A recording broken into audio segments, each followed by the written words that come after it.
আসসালামু আলাইকুম বন্ধুরা, চলে এলাম অসাধারণ অ্যানিমেশন একটি মুভির গল্প নিয়ে। মুভির নাম আপ। চলুন গল্পটা শুরু করা যাক। গল্পের শুরুতে আমরা আমেরিকাতে অবস্থিত একটা ঝর্ণা দেখতে পাই। এর মধ্যে চার্লস নামে একজন দার্শনিককে দেখতে পাই, যে কিনা বিভিন্ন দেশে বিদেশে ঘুরে ঘুরে নতুন নতুন জিনিস আবিষ্কার করত। শুধু তাই নয়, সে একবার একটা বড় পাখির কঙ্কালও আবিষ্কার করে ফেলেছিল। সে এই কঙ্কালটা মানুষের সামনে নিয়ে এসে হাজির হয়, কিন্তু কোনো মানুষ বা বিজ্ঞানী কেউ বিশ্বাস করছিল না যে এটা কোনো পাখিরই কঙ্কাল। তারা ভেবেছিল সে হয়তো ফেমাস হওয়ার জন্য এই কঙ্কালটা এনেছে। যদিও চার্লস আগে থেকেই ফেমাস ছিল, তবুও তাকে কেউ বিশ্বাস করছিল না। তাই সে সব কিছু ত্যাগ করে কঙ্কাল পাখিটাকে জীবিত খুঁজতে বের হয়ে যায়। আর এই সব কিছু একটা সিনেমা হলে বসে কার্ল নামের একটা ছোট্ট বাচ্চা দেখছিল। আসলে কার্ল ও তার মতো একটা দার্শনিক হতে চায়। সে চায় দেশে বিদেশে ঘুরে ঘুরে একজন দার্শনিক হতে। যাই হোক, কার্ল ঘুরতে ঘুরতে একদিন একটা ভাঙাচোরা বাড়ির সামনে চলে আসে। সে কিনা ভেতরে গেলে এলি নামের একটা মেয়ের সঙ্গে তার দেখা হয়। এলি তাকে জানায় সেও নাকি বিশ্ববিখ্যাত দার্শনিক হতে চায়। এলি সেখানে কার্লকে দেখে অনেক খুশি হয়, তার সঙ্গে খেলা করতে চায়। কার্ল তার বেলুন পাড়তে গিয়ে ঘরের উপর থেকে নিচে পড়ে যায়। নিচে পড়ে গিয়ে তার হাতটা ভেঙে যায়। হঠাৎ একদিন রাতে এলি সেই বেলুনটা নিয়ে এসে কার্লের সঙ্গে গল্প করতে থাকে।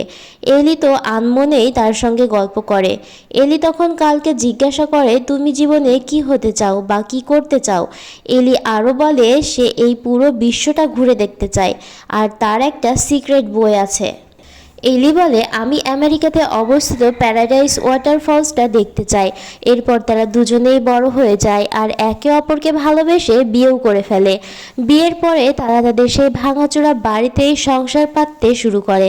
তারা দুজনে মিলে সেই বাড়িটাকে সুন্দর করে সাজিয়ে নেয় আর বাড়ির সামনে একটা পোস্ট বক্স লাগিয়ে দেয়। এইটুকুর মধ্যে তারা তাদের সব সুখ খুঁজে নেয়। গর্ভবতী এলির সঙ্গে একটা দুর্ঘটনা ঘটে। এলির বাচ্চাটা মারা যায়। তারপর থেকে এলি সব সময় অন্যমনস্ক থাকতো।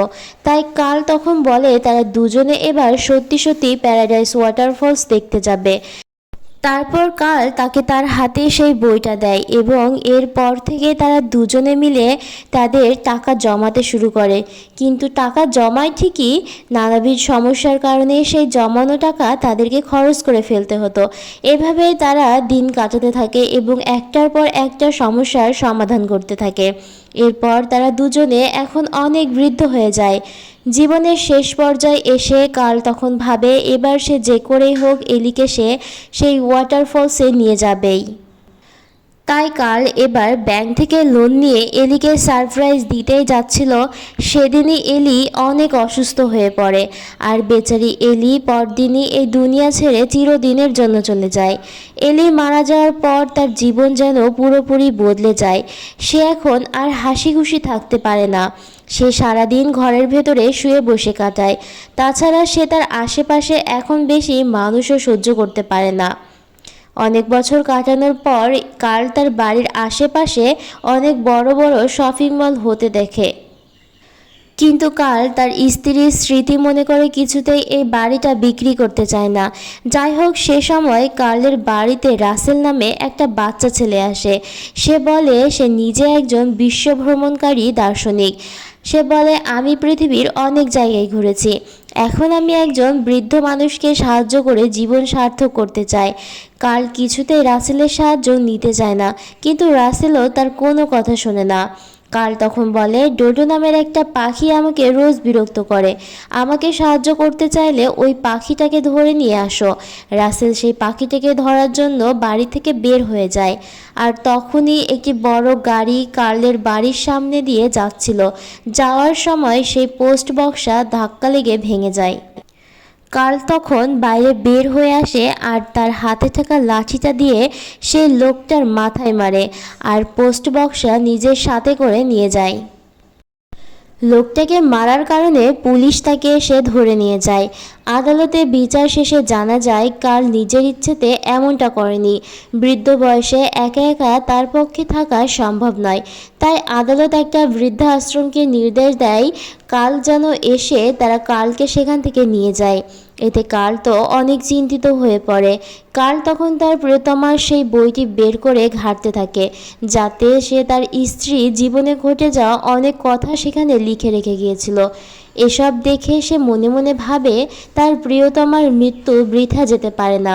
যাই হোক, পরদিন বৃদ্ধাশ্রম থেকে লোকজন যখন আসে তখন কার্ল তাদের বলে, তোমরা সামনের দিকে এগিয়ে যাও, আমি আসছি। তখন দেখা যায় তার ঘরের উপর থেকে হাজার হাজার বেলুন বের হচ্ছে। আসলে কাল সারা রাত ধরে সে হাজার হাজার বেলুন ফুলিয়েছে আর তার ঘরের সঙ্গে লাগিয়ে দিয়েছে।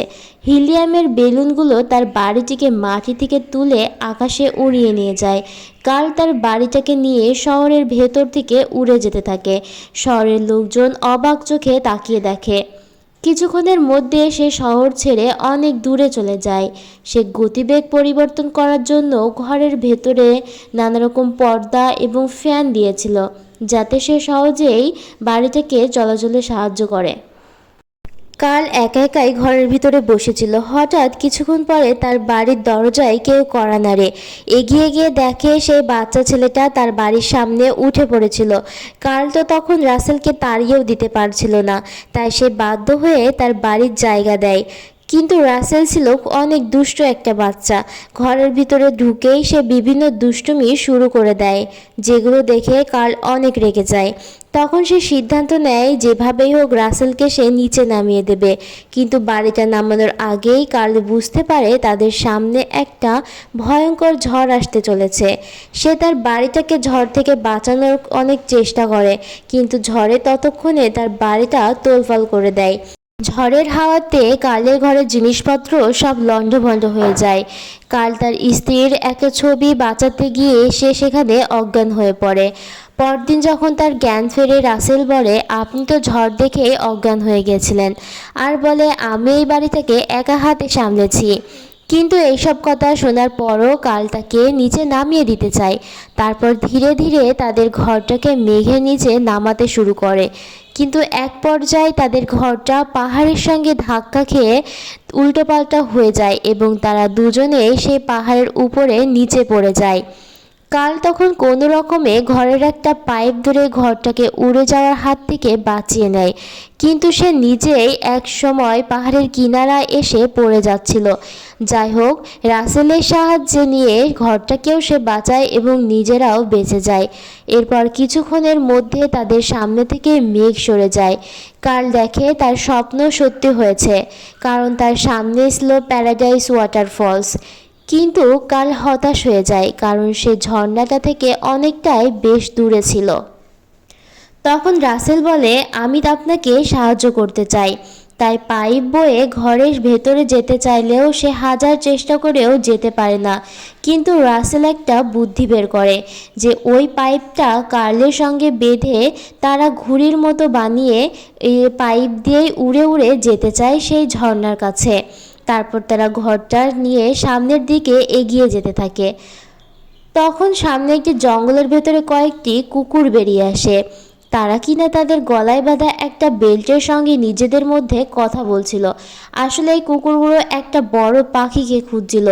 অন্যদিকে রাসেল তো খুবই বিরক্ত হয়ে যায়, তাই সে আবারও কার্লকে বিরক্ত করতে থাকে। তাছাড়া তখন রাসেলের খুব জোর প্রস্রাবের চাপ এসেছিল, এতে সে অস্থির হয়ে যাচ্ছিল। তাই সে কার্লকে রেখেই নিজের কাজ করতে চলে যায়। তখন তার হাতে থাকা চকলেট কেউ যেন খেয়ে ফেলছিল। রাসেল সেটাকে খুঁজতে থাকে। কিছুক্ষণ পর সেখানে একটা বড় পাখি বেরিয়ে আসে। রাসেল সেই পাখিটা নিয়ে কার্লের কাছে আসে, কিন্তু কার্ল তো ওই পাখিটাকে নিজের সঙ্গে রাখতেই চায় না। কিন্তু ততক্ষণে রাসেলের সঙ্গে সেই পাখিটার অনেক ভালো বন্ধুত্ব হয়ে গিয়েছিল, তাই কার্ল না চাইলেও রাসেল চুপি চুপি তাদের সাথে সেই পাখিটাকে নিয়ে যাচ্ছিল। এরপর তারা আবারও ছোট ছোট পাথরে ঘেরা জায়গায় চলে আসে। সেখানে রাসেল দেখে কুকুরের মতো একটা পাথর সামনে পড়ে আসে, কিন্তু পরে বোঝা যায় ওটা আসলে সত্যিকারের কুকুর ছিল। এখানে কুকুরটার সাথেও রাসেলের অনেক ভালো একটা সম্পর্ক হয়ে যায়, আর কুকুরটিও কথা বলতে পারে। এটা শুনে তারা দুজনেই বেশ অবাক হয়ে যায়। আসলে কুকুরের গলায় থাকা এই বেলটা থেকেই সে কথা বলতে পারছিল। রাসেল এবারও জেদ করে কুকুরটাকেও তারা তাদের সাথে নিয়ে যেতে চায়, কিন্তু কার্ল পাখিটার মতো কুকুরটাকে সাথে নিয়ে যেতে রাজি হচ্ছিল না। আর এসবের মধ্যে সেই পাখিটা এসে কুকুরটির ওপরে ঝাঁপিয়ে পড়ে। আর রাসেল তখন পাখিটাকে বলে, এই কুকুরটা অনেক ভালো, তোমার কোনো ক্ষতি করবে না, আমরা সবাই একসঙ্গে থাকবো। এদিকে বাকি কুকুরগুলো জানতে পারে ডাক মানে ওই কুকুরটির নাম ডাক, ওই কুকুরটা সেই পাখিটার খোঁজ পেয়ে গেছে।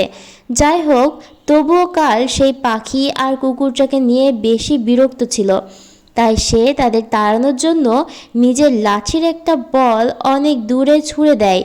আর কুকুরটিও সেই বলটি খোঁজার জন্য অনেক দূরে চলে যায়, আর এক টুকরো চকলেট নিয়েও সে দূরে ছুঁড়ে মারে।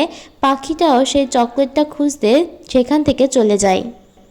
কিছুক্ষণ পর তারা দেখে সেই পাখি আর কুকুরটা তাদের সামনে এসেই দাঁড়িয়ে আছে।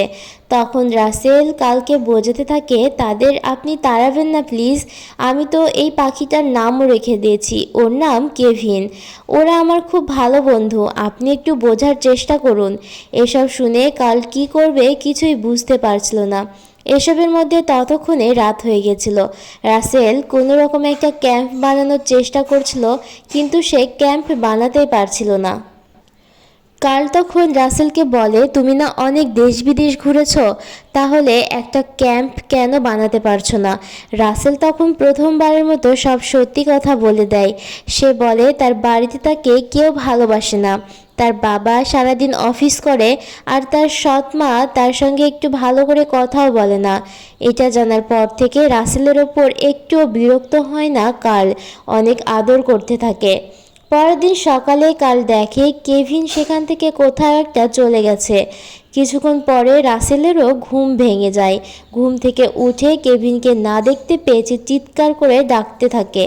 আসলে কেভিন সে ঘরের ভেতরে গিয়ে খাবার নিয়ে পালিয়ে যাওয়ার প্ল্যান করছিল। তখনই ডাক মানে কুকুরটা বলে কেভিন তার ছোট বাচ্চাদের জন্য খাবার নিয়ে যাচ্ছে। কেভিন খাবার নিয়ে চলে যেতেই চাচ্ছিল, তখনই সেই কুকুরগুলো কার্ল এবং রাসেলের উপরে হামলা করে দেয়। কেভিন ততক্ষণে বাড়ির উপরে উঠে গিয়েছিল। তখন সেই হিংস্র কুকুরগুলো ডাককে অনেক গালাগাল করতে থাকে। তাদের সবাইকে নিয়ে তারা একটি জঙ্গলের ভেতর দিয়ে যাচ্ছিল। সেখানে অনেক হিংস্র কুকুর ছিল, আর এই কুকুরগুলো ছিল সেই বিশ্ববিখ্যাত চার্লসের, যে কিনা অনেক বছর আগে দেশ ত্যাগ করেছিল। সেই দার্শনিক যাকে কার্ল ছোটবেলায় সিনেমা হলে দেখেছিল। কার্ল চার্লসের ভক্ত হওয়ার কারণে রাতের বেলা খাওয়া দাওয়ার দাওয়াত দেয় তাদেরকে। আজকের রাতের জন্য তারা দুজনে সেই বিশাল প্লেনের ভেতরে যাওয়ার সুযোগ পায় এবং তার সঙ্গে খাওয়া দাওয়ারও সুযোগ পায়। খাওয়া দাওয়ার শেষে তারা সবাই মিলে কথাবার্তা বলছিল। এই সব কিছুর শেষে চার্লস তখন তাদেরকে বলে অনেক বছর আগে একটা পাখির কঙ্কাল পেয়েছিল, কিন্তু মানুষ তাকে বিশ্বাস করেনি। কিন্তু এখন এই জঙ্গলে থেকে সেই বিশাল বড় পাখিটাকে খোঁজার চেষ্টা করে গেছে। সে জীবিত অথবা মৃত সেই পাখিটাকে দুনিয়ার সামনে নিয়ে যেতে চায়। আসলে সে পৃথিবীকে জানাতে চায় এত বড় পাখি এখনও দুনিয়ায় জীবিত আছে। চার্লস তখন সেই বড় পাখিটার কঙ্কাল দেখিয়ে ফেলে এবং ভুলবশত রাসেল তখন বলে ফেলে এই পাখিটা তো আমাদের সাথেই আছে। এই কথা শোনার পর চার্লস তখন তার কুকুরদের অর্ডার দেয় তাদের দুজনকে যেন ধরে রাখে। কাল তখন তার ছোটবেলার হিরোর এমন রাক্ষসের রূপ দেখে অনেক কষ্ট পেয়ে যায়। কাল তখন কোনো কিছু না ভেবেই তার বাড়ি ঘর নিয়ে সেখান থেকে দৌড়ে পালানোর চেষ্টা করছিল। তারপর কেভিন নামের সেই পাখিটা উড়ে এসে তাদের দুজনকে কাঁধে নিয়ে সেখান থেকে পালিয়ে যাওয়ার চেষ্টা করে, কিন্তু সেই কুকুরগুলো তাদের পিছনে পড়ে যায়। অন্যদিকে সেই ডাক নামের কুকুরটি তাদেরকে বাঁচানোর অনেক চেষ্টা করে, কিন্তু বাকি কুকুরগুলো ডাকের কোনো কথাই শুনছিল না। সব থেকে হিংস্র যে কুকুরটি ছিল সে ডাককে পাহাড় থেকে নিচে ফেলে দেয়। অন্যদিকে সেই পাখিটা দৌড়াতে দৌড়াতে তাদের দুজনকে বাঁচিয়ে দেয়। প্রায় বেঁচেই যাচ্ছিল, তখনই হঠাৎ সেই হিংস্র প্রাণীটি কেভিনের পায়ে কামড় বসিয়ে দেয় এবং তারা সবাই মিলে পাহাড়ের উপরে গিয়ে পড়ে। ডাককে নিয়ে তারা তাদের সাথে নিয়ে ওপার থেকে এপারে এসে পড়লেও ততক্ষণে কেভিন অনেক দুর্বল হয়ে পড়ে, কারণ তার পায়ে কামড় বসিয়েছে। বেচারা কেভিন ঠিকমতো হাঁটতে এবং উঠতেও পারছিল না। এই সব কিছু দেখে রাসেল তখন কালকে বলে আমাদের উচিত যেন কেভিনকে সাহায্য করা, কারণ কেভিন আমাদের জীবন বাঁচিয়েছে। কিন্তু কার্ল এসব বিষয়ে একদমই আগ্রহ ছিল না। তবুও কেভিনের প্রতি তার কিছুটা হলেও মায়া পড়ে গেছে, তাই সে কেভিনের পায়ে কোনো রকম চিকিৎসা করে তাকে তার নিজের ঘরের ভেতরে রেখে দেয়। এরপর তারা সেই ঘরটাকে টানতে টানতে সামনের দিকে নিয়ে যায়। রাসেল কার্লের এরকম ব্যবহার দেখে খুবই খুশি হয়, একটু হলেও কেভিনের প্রতি তার মায়া পড়ে গেছে। এরপর তারা অনেকটা রাস্তা পেরিয়ে এক পর্যায়ে কেভিনকে তার বাড়িতে পৌঁছে দেয়, কিন্তু দুর্ভাগ্যবশত সেখানে চার্লস তখন চলে আসে। আসলে ডাকের সাথে যে বেলটা রয়েছে ওই বেল্টের মাধ্যমে লোকেশন খুঁজে বের করে এবং তাদের পিছু পিছু চলে আসে। তখন সবাইকে ধরার জন্য অর্ডার দেয়, আর নিজে করে কি সেই কেভিনকে একটি জাল দিয়ে ধরে আটকে ফেলে। শুধু তাই নয়, চার্লস তখন কালের সেই শখের বাড়িটাতেও আগুন লাগিয়ে দেয়। কাল তখন কিছুতেই বুঝতে পারছিল না সে কেভিনকে কিভাবে বাঁচাবে বা নিজের শখের বাড়িটাকে কিভাবে বাঁচাবে। কিছুক্ষণ পর সব কিছু ভুলে কেভিনের দিকে নজর না দিয়ে সে প্রিয়তমার স্মৃতি বাঁচাতে চলে যায়। এদিকে চার্লস তখন কেভিনকে নিজের সাথে ধরে নিয়ে চলে যায়। এই সব কিছু দেখে রাসেল কালের উপরে অনেক রেগে যায়। রাসেল তখন বলে আপনি এটা কিভাবে করতে পারলেন? ওরা কেভিনকে ধরে নিয়ে গেছে, আর এই সব কিছু আপনার জন্য হয়েছে। আর এই সব কিছুর জন্য কাল তখন সেই কুকুরটির ওপরে তার রাগ ঝাড়তে থাকে। রাসেল তখন মন খারাপ করে সেখান থেকে চলে যায়, আর এই সব কিছু দেখে কুকুরটিও সেখান থেকে মন খারাপ করে চলে যায়। এদিকে দেখা যায় সেই বাড়ির বেলুনগুলো ধীরে ধীরে কমে আসছে। পরদিন সকালবেলায় রাসেল অনেক রেগে গিয়ে তার বেলটা খুলে ফেলে দেয় আর বলে আমি আজকের পর থেকে আর কখনো বৃদ্ধ মানুষকে সাহায্য করব না। এই সব কথা শুনে কার্ল তখন নীরব হয়ে ঘরের ভিতরে ফিরে আসে। তারপর সে আবার নিজের হাতে সেই ভাঙাচোরা ঘরটা সাজাতে থাকে। তার মনে হয় সে হয়তো আর কোনোদিনও প্যারাডাইস ওয়াটারফলস যেতে পারবে না।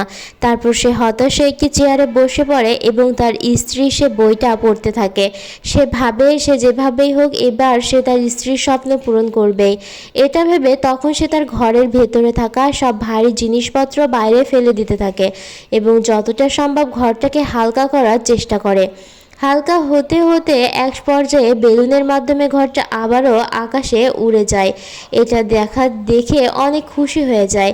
তখনই সে তার ঘরের বাইরে এসে কুকুরটিকে ডাককে দেখতে পায় এবং ডাককে জড়িয়ে ধরে। আর অন্যদিকে রাসেল তার শরীরে কয়েকটা বেলুন বেঁধে নেয় আর চার্লস থেকে কেভিনকে বাঁচাতে চায়। কিন্তু বাচ্চা রাসেল কেভিনকে তার হাত থেকে বাঁচানোর আগেই চার্লসের হাতে ধরা পড়ে যায়। তারপর কাল কুকুরটির সাথে নিয়ে চার্লসের কাছে চলে যায় কেভিন এবং রাসেলকে বাঁচানোর জন্য। অন্যদিকে চার্লস তো রাসেলকে দড়ি দিয়ে বেঁধে প্লেন থেকে প্রায় ফেলেই দিতে যাচ্ছিল, কিন্তু একদম শেষ মুহূর্তে কাল তখন রাসেলকে বাঁচিয়ে নিজের ঘরের ভেতরে রেখে দেয়। সে তখন রাসেলকে বলে তুমি নিরাপদে থাকো, আমি যেভাবেই হোক কেভিনকে উদ্ধার করে নিয়ে আসব। এটা বলে সে ডাককে সাথে নিয়ে কেভিনকে উদ্ধার করতে সেখানে চলে যায়। সেখানে থাকা সব কুকুরগুলো কোনো রকমে পাশ কাটিয়ে তারা কেভিনের খাঁচার কাছে চলে যায়। তখন সেই পাহারাদার কুকুর সামনে একটি বল ফেলে দেয়। অন্যদিকে কেভিনকে যে তারা উদ্ধার করে ফেলেছে এটা চার্লস বুঝে ফেলে, আর রাসেল কালকে সাহায্য করতে চাইলে সে নিজে সেখান থেকে পড়ে যায়। কোনো রকমে প্লেনের একটা দড়ির সাহায্যে ঝুলতে থাকে এবং চার্লসের প্লেনের কাচের সাথে ধাক্কা খায়। আর রাসেলকে তখন মারার জন্য চার্লস তার কুকুরগুলোকে ছোট ছোট প্লেনে করে পাঠিয়ে দেয়। অন্যদিকে কার্ল কেভিনকে বাঁচিয়ে নিয়েই যাচ্ছিল, তখনই চার্লসের সাথে তাদের দেখা হয়ে যায় এবং চার্লস আর কার্লের মধ্যে ভয়ঙ্কর মারামারি হয়। আর ডাককেও বাকি কুকুরগুলা সবাই মিলে ঘিরে ফেলেছিল। এরকম চলতে চলতে একসময় কার্ল কেভিনকে নিয়ে বিমানের একদম উপরে উঠে যেতে লাগে। ডাক তখন কোনো রকমে সেই কুকুরগুলো থেকে নিজেকে বাইরে বের করে আনে, আর অন্যদিকে রাসেলও সেই দড়ি দিয়ে ঝুলতে থাকে এবং কোনো রকমে কষ্ট করে ঘরের ভিতরে উপরে উঠে আসে। রাসেল তখন সেই কুকুরগুলোর প্লেনগুলো ব্লাস্ট করে দেয়। অন্যদিকে কার্ল কেভিনকে নিয়ে চার্লসের হাত থেকে কোনো মতে বিমানের উপরে উঠে যায় এবং সেখানে ডাকের সাথেও তাদের দেখা হয়ে যায়। রাসেলও তখন সেই বেলুন ভরা বাড়িটাকে নিয়ে প্লেনের উপরে দাঁড় করায়। সবাই উঠতেই যাচ্ছিল, তখনই চার্লস বন্দুক দিয়ে সেই বেলুনগুলো সব ফাটিয়ে দেয়। বাড়িটা তো প্লেনের উপর থেকে পড়েই যাচ্ছিল। কার্ল কোনো মতে সেই পাইপটা ধরে বাড়িটাকে আটকে দেয়। অন্যদিকে চার্লস ঘরের ভেতরে থাকা পাখিটার দিকে এগিয়ে যাচ্ছিল। কার্ল কিছুতেই বুঝতে পারছিল না তার কি করা উচিত। এক পর্যায়ে চার্লস তখন সেই ঘরের ভেতরে ঢুকে পড়ে। অন্যদিকে কার্ল চকলেটের লোভ দেখিয়ে পাখিটাকে ঘরের বাইরে বের করে নিয়ে আসে। কিন্তু দুর্ভাগ্যবশত চার্লস প্লেন থেকে নিচে পড়ে যায়, আর সৌভাগ্যবশত ডাক পাখিটা এবং রাসেল সেই দড়িটা ধরে আবারও উপরে উঠে আসে। তারা যে সবাই বেঁচে গিয়েছে এটা দেখে সবাই অনেক খুশি। কিন্তু হঠাৎই কার্ল সেই বাড়িটার দিকে অবাক চোখে তাকাতে থাকে যে তার প্রিয়তমার হাতে গড়া সেই বাড়িটা ধীরে ধীরে তার থেকে দূরে চলে যাচ্ছে। দেখতে দেখতে কাল তখন ভাবে তার স্ত্রী বলেছিল ঘরটা ইম্পর্টেন্ট না, তাদের একসাথে থাকাটা ইম্পর্টেন্ট। তারপর তারা সবাই মিলে কেভিনকে তার বাচ্চাদের কাছে ফিরে দেয় এবং তারা দুজনে মিলে চার্লসের সেই প্লেনটা নিয়ে তাদের যাত্রাপথ শুরু করে। এবার সব বাচ্চাদেরকে পুরস্কার বিতরণের সময় হয়ে গেছে। সব বাচ্চাদেরকে পুরস্কার দেওয়া হলেও সেখানে রাসেলের জন্য কেউ ছিল না। তখনই কার্ল সেখানে চলে আসে আর বলে আমি রাসেলের দাদু হই। এর সাথে সাথে রাসেল অনেকগুলো ব্যাস পায় এবং রাসেল সেই কুকুরটা এবং কার্ল তারা তিনজনে মিলে একসাথে থাকতে শুরু করে, নতুন একটা পরিবার গঠন করে এবং সেই বাড়িটা প্যারাডাইস ওয়াটারফলসের কাছে গিয়েই পড়ে। আর গল্পটিও এখানেই শেষ হয়ে যায়। আজকের মতো গল্পটা এখানেই শেষ হলো। আল্লাহ হাফেজ।